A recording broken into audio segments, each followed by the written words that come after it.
আজকে গাজীপুরের ছাত্র জনতা যেই প্রতিবাদের দুর্গ গড়ে তুলল সেটি আমাদের সারা দেশের মানুষের জন্য একটি উদাহরণ হিসেবে থাকবে।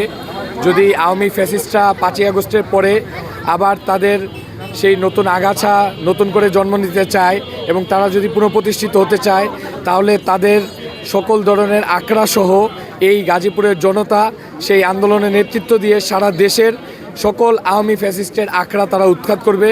এবং সেখানে যদি আইনশৃঙ্খলা রক্ষাকারী বাহিনী যদি এই জনগণের পক্ষে কাজ না করতে পারে, জনগণের সাথে একনিষ্ঠ হয়ে তাদের সাথে একাত্মতা প্রকাশ না করতে পারে কাজের মাধ্যমে, তাহলে জনগণের যে সিদ্ধান্ত, যে পদক্ষেপ, যেই আমজনতার যে দেশ, তার দেশকে সেই আওয়ামী ফ্যাসিস্ট থেকে রক্ষা করতে তারা নিজেরা সেই পদক্ষেপ গ্রহণ করবে।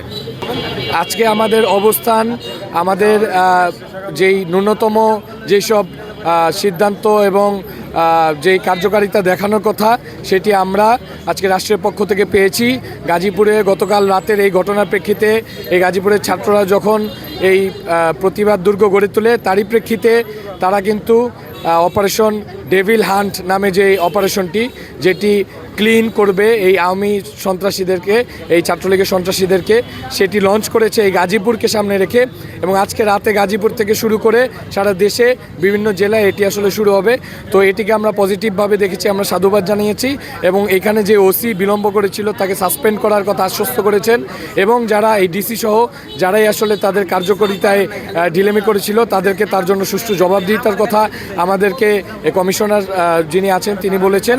এবং ঊর্ধ্বতন পক্ষ থেকে স্বরাষ্ট্রমন্ত্রী তিনি আমাদেরকে বলেছেন যে 15 জনকে অলরেডি ইতোমধ্যে গ্রেফতার করা হয়েছে গতকালকে রাতের ঘটনায়, এবং এটি চলমান থাকবে এবং এটি বাংলাদেশে আপামর জনতার জনবলের নিরাপত্তায় খুব দ্রুত বাস্তবায়িত হবে। আমরা চাচ্ছি একটু সবকিছু স্বাভাবিক হোক, আর ফ্যাসিবাদী সরকার যেটা আছে আমি চাচ্ছি যে এইটা একদম নির্মূল হয়ে যাক। আর আমি আশা করছি যে আমাদের যারা সমন্বয়ক উপদেষ্টা ভাইয়েরা আছে তারা তাদের কার্যক্রমটা সঠিকভাবে আলোচনা করবে, এবং আশা করি গাজীপুরে আর এরপর কোনো অপ্রীতিকর ঘটনা ঘটবে না।